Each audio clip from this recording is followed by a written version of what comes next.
update game Kikoran kamu, ikuti juga Kikoran Competition. Daftar sekarang juga. Yang nggak beat itu ya masih kafir, walaupun ibuku sendiri iya katanya gitu.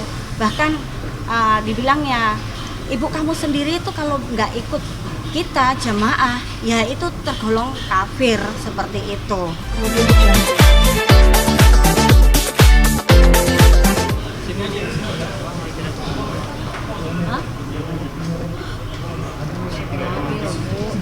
Sini nggak ada juga nggak jadi saya. Nggak dipakai nggak?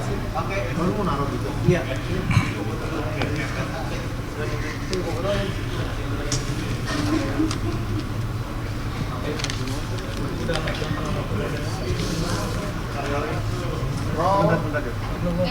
Rolling.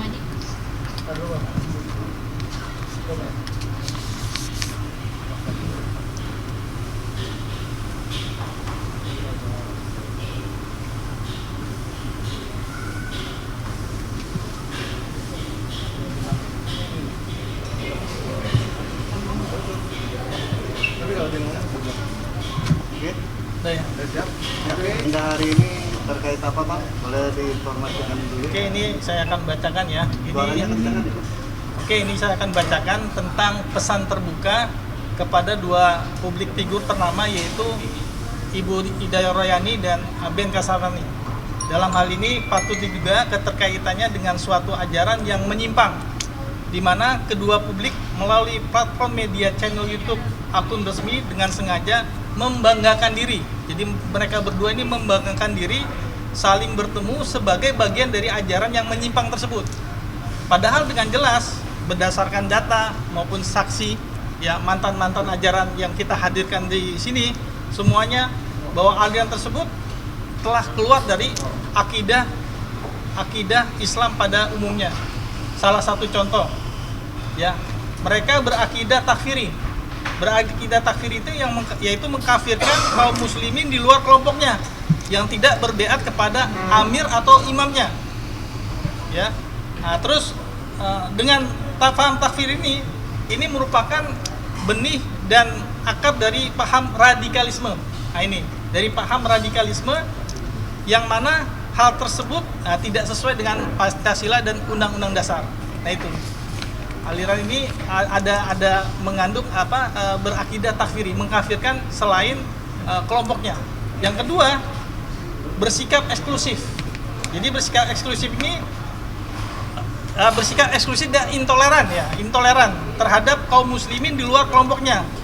Seperti tidak mau sholat dan makmum dengan kaum muslimin di luar kelompoknya, di luar kelompok mereka, dan hanya mereka mengambil ilmu agama dari ulama-ulama mereka sendiri. Jadi kalau di luar mereka nggak mau, gitu loh. Nah, ini dari poin ini sebenarnya banyak poin-poin yang istilahnya ajaran ini menyimpang. Nanti biar dijelaskan oleh Bapak Imam dan Ibu Eli untuk menjelaskan sebagai mantan ajaran aliran yang memang menyimpang itu, nanti biar dijelaskan. Nah, hal ini somasi terbuka ini kita tujukan dengan etikat baik ya, sebagai edukasi dan tanggung jawab moral kita, tanggung jawab kami kepada masyarakat agar menjaga diri dan keluarga dari jebakan kelompok-kelompok ajaran yang menyimpang ini. Nah, boleh nanti dari para mantan ya ajaran sesat, ajaran menyimpang ini ya bisa disampaikan. Mungkin ada yang mau ditanyakan? Keterlibatan BK sama IR itu apa mungkin di organisasi Islam yang diduga menyimpang itu? Ya, dia sebagai jamaah. Ya, kalau bahasa mereka tuh jamaah aliran tersebut. Anggota. Nah, mungkin mereka masih anggota. Nah, ini kita akan hadirkan sebagai ustadz di aliran tersebut. Bisa bicara, Pak Imam, silakan. Kenalkan, nama saya Muhammad Imam Nasai. Saya mantan mubalek LDI. Ini ijazah saya. Ibu Ida mengatakan, gue bangga jadi LDI. So what? Saya jawab, apa yang ibu banggakan dari LDI? Apa karena ibu punya usaha kerudung T-Rex, ibu jual perbelikan ke jamaah ibu, atau bisnis lain? Dan ada aliran uang dari LDI ke pengurus-pengurus yang di atas amirnya itu. Bahkan lucunya lagi di sini ada nilai yang kita nggak pernah belajar sama sekali, seperti usul fikih ada nilainya, tapi kita nggak pernah belajar. Nauk sorot ada nilainya, kita nggak pernah belajar. Usul hadis pernah ada nilainya, tapi kita nggak pernah belajar. Tapi kok di sini ada nilai? Itu suatu kebohongan. Dan anehnya LDI sampai hari itu terus berkembang, nggak tahu ada apa di balik mereka ini. Entah dilindungi atau apa. Dan saya menghimbau kepada Majelis Ulama Indonesia Pusat khususnya, tolonglah segera mengeluarkan fatwa sesat kepada MUI. Kenapa? Kepada LDI, ya. Itu tolonglah MUI Pusat segera mengeluarkan fatwa sesat kepada LDI. Baju Islam Jamaah. Bajunya Islam Jamaah. Sebab MUI ini kesannya tuh kayak menunda-nunda, rapat sana rapat sini, tapi tidak instan cepat bagaimana gitu. Harus nunggu viral dulu gitu. Seperti Panji Gumilang kemarin viral baru respon. Kasus-kasus viral yang lain itu langsung seperti penistaan agama, dan itu cepat viral kalau langsung direspon. Kalau nggak viral, dan LDI sampai sekarang nggak akan pernah viral. Gitu. Dan Ibu Ida coba lihat sosok-sosok kami para mantan itu mendapatkan perlakuan tidak manusiawi, diskriminasi, tidak perlakuan, dan bahkan saya pribadi Ibu Ida harus tahu, saya punya istri. Pasca saya dikeluarkan dari LDI, istri saya udah poliantri, Bu. Udah poliantri. Ini buku nikah saya, Bu, ya. Ibu harus tahu. Jadi Ibu sebagai public figure harus melihat dari 12 sisi. Nah, ini istri saya, Bu, sudah poliandri dengan suami. Bahkan belum ada pengadilan agama sudah poliandri, Bu. Tahan, Bang. Seperti ini. Saya belum ada pengadilan agama loh, tapi dia bisa poliandri. Itu semenjak ikut LDI, Bang. Iya. Dan memang disahkan dalam ajaran. Iya, karena kan saya dianggap kafir. Boleh untuk Tadi yang dijelaskan. Sangat kafir karena keluar dari LDI. Iya. Jadi lucu, LDI itu dibilang agama nggak mau, tapi keluar dari LDI dibilang kafir, murtad. Jadi lucu gitu. Berapa lama Ustaz? Saya dari lahir sampai umur 30. Oh, gabungan LDI. Gabung. Berarti Penerobos pusat sama. orang tua ikut. Abang. Ibu saya kebetulan penerobos pusat, seleting dengan Ibu Ida Royani. Ibu Ida Royani itu dalam LDI itu punya jabatan namanya penerobos ibu-ibu pusat untuk Indonesia bagian barat. Gitu. Jadi aneh Ibu Ida yang mengatakan bangga, apa yang dibanggakan? Di LDI itu tidak kenal mazhab Syafi'i, Hambali, Hanafi, Maliki, nggak kenal. Ibu negara nggak kenal tauhid, nggak kenal apa itu tauhid, nggak kenal. Tapi kok Ibu bangga, apa yang dibanggakan? Karena Ibu public figure mungkin ya. Jadi untuk membuat daya tarik kepada masyarakat bahwa LDI baik-baik saja. Ibu, LDI itu nggak baik-baik saja, banyak korbannya. Banyak korbannya. Ibu coba lihat dari sebelah pihak. Jangan kedua belah pihak, sebelah pihaknya, tapi dari kedua belah pihak. Ibu cek YouTube, cek yang lain, banyak itu. Ustaz, pada saat Ustaz keluar dari LDI terakhir jamaahnya ada berapa yang tergabung di LDI di seluruh Indonesia? Mereka mengklaim itu 50 juta. Padahal kita sensus sendiri 1 juta aja nggak sampai. Nggak sampai. Sistem perekrutannya gimana mungkin? Nah, ini saya menghimbau kepada infotainment semua ya. Perekrutan itu adalah terhadap artis-artis atau itu orang yang tidak paham agama tapi berduit. Itu perekrutan mereka. Kalau nggak berduit jangan khawatir, nggak direkrut, nggak bakal. Dan itu ada persenan tiap bulan. Kita ditarik untuk wajib itu 10%. Itu untuk amirnya saja. Secara include semua dari kelompok desa daerah itu total 35% aliran dana itu masuk. Jadi dengan Panji Gumilang ya sama lah, hampir sama. Jadi itu global kalau ini. Panji Gumilang hanya skup Indramayu aja. Saya kan LDI kan lembaga dakwah Indonesia ya. Selangga Indonesia. Itu kegiatannya apa, dakwah ke daerah ke langsung ke Nantinya ini atau seperti apa? Ya Kegiatan mereka eksklusif komunitas, ya hanya sesama komunitasnya aja. Dan kita masuk LDI itu nggak bisa langsung, harus ada tahap-tahap. Sampai baiat, setelah baiat baru diklaim sebagai orang LDI. Bang, balik lagi ke BNK Sapandi tadi ya. Bukti-bukti apa aja Bang dia sejauh ini bisa terlibat dalam organisasi tersebut? Keterlibatannya. ini kan ada podcast beliau antara Ida Royani dan Ben Kasyafani. Itu ada di namanya channel LDI. Dan kebetulan Ben Kasyafani ini kan orang tuanya ya sudah almarhum ya, itu beliau kan sudah meninggal. Itu didakwa sebagai imam daerah. Nah ini bisa ditunjukkan. Nah ini. Nggak mau mendatangkan Ida Royani.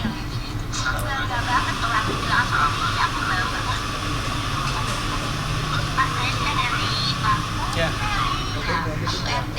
Nah, berarti perlu diungkap juga nih antara Ben Kasyafani dan Marsanda kan? Ada apa juga kan? Nah, boleh diungkap. Oke, Mas Angga dijelaskan lagi. Ustaz, tapi pada saat ada kegiatan itu sempat nggak bertemu dengan Ida Royani atau Ben Kasyafani? Sempat nggak kan Ustaz lama juga kan di situ? Sempat bertemu nggak dengan mereka? Saya kenal, tapi tidak akrab tahu. Kenal. Setiap kita pekan kedua daerah di Pondok Gede selalu ketemu saya. Bang, tadi di Ida Royani sendiri kan punya jabatan apakah BK sendiri atau Ben Kasyafani sendiri? Jabatan nggak ada. Hanya dulu bapaknya Ben Kasyafani itu imam daerah Tangerang Timur, tapi sudah meninggal. Imam daerah Tangerang Timur, Pak Babu. Bang, tadi kan dikatakan Ben Kasyafani mengikuti akidah takfiri yang mengkafir-kafirkan. Iya. Itu saat itu siapa yang dikafirkan? Apakah dia menunjuk seseorang atau memang untuk umum? Untuk semua kaum muslimin yang ada di Indonesia bahkan dunia. Jadi kalau nggak baiat kepada amir saya kafir. Ya. Jadi kalau tidak baiat kepada orang ini seperti juru selamatnya lah, seperti amirnya lah. Kalau Ben Kasyafani tentang ini pasti tidak akan mengaku. Ibu Royani tanya, Ibu Ida kenal ini nggak Bu? Pasti dia tidak akan akui. Ini sebagai contoh ya, ini ibu ini kan dulu bekas di LDI ya. Nah, ibu bisa menceritakan, ibu dulu mengkafir-kafirkan orang gimana akidahnya. Nah, ibu bisa ceritakan sehingga ibu keluar dari aliran tersebut. Iya. Dari Yang awal tersebut. ya awal mula saya memang bukan anggota LDI awal mula. Terus saya diajak oleh bule saya ngaji gitu kan. Saya orang awam nggak ngerti agama. Saya diajak ngaji oleh bule saya. Itu pertama tahapannya itu diajari sholat. Setelah itu diajari nanti mempelajari kitabul imaroh katanya gitu. Keimaman katanya gitu. Nah di situ saya kan nggak ngerti gitu. Buat apa imam? Ya ini kamu nanti di beat gitu. Terus kalau di beat emang ngapain? Saya kan nggak ngerti apa-apa gitu. Nanti itu janji bahwa kamu tuh sudah jadi orang Islam, orang iman, ya kita ini yang benar, ngeklaim begitu gitu loh. Terus udah itu ya saya ngikut aja, ngikut aja sampai ke beat itu gitu kan. Padahal dalam hati saya bertanya, lah yang beat itu yang beat itu berapa, yang nggak beat itu berapa gitu kan. Itu katanya gini, yang nggak beat itu ya masih kafir, walaupun ibuku sendiri iya katanya gitu. Bahkan dibilangnya ibu kamu sendiri itu kalau nggak ikut kita jamaah ya itu tergolong kafir seperti itu gitu. Alasan kuatnya apa artinya menganggap LDI itu paling benar gitu? Ya alasan kuatnya ya beat itu doang sih sebenarnya. Jadi apa ya, kalau udah beat itu meyakini bahwa itu adalah jamaah. Jadi mereka itu menyebutnya Islam itu ya jamaah kita, iman itu ya jamaah kita, seperti itu. Contoh pengalaman ibu waktu haji umroh, ibu menganggap nggak yang mereka haji umroh itu kafir semua gimana? Keyakinan ibu waktu masih di aliran tersebut? Nah itu ya, saya tahun 2017 tuh alhamdulillah di Qadar Haji. Di sana itu kan yang haji jamaah dari Kerawang itu 19 orang gitu kan. Itu kan di KBIH itu ada pemimpinnya satu, mutawif ya. Kami tidak gabung sama mereka gitu. Hanya gabung satu hotel aja. Adapun ini ibadah tuh masing-masing udah misah gitu kan. Terus di situ ada yang namanya pas hari Jumat itu kan memang penuh menjelang ke mana kalau haji tuh lupa saya. Ke Arafah gitu. Itu pas hari Jumat seminggu sebelum ke Arafah itu orang-orang LDII yang rombongan saya, laki-lakinya itu Jumatan di kamar hotel di situ. Nah, mereka nggak, kalau di hotel tuh mereka nggak mau gabung, misalnya kayak pas nggak gilirannya ke Masjidil Haram gitu ya kan, itu mereka nggak mau gabung dengan jamaah di masjid gitu. Yang mau hanya di Masjidil Haram aja gitu. Padahal Masjidil Haram juga selain LDI juga gitu kan, aneh juga gitu loh. Sebenarnya saya juga harusnya tuh bangga gitu kan, cuma saya yang surga gitu kan harusnya, tapi dalam hati kecil saya tuh berontak gitu.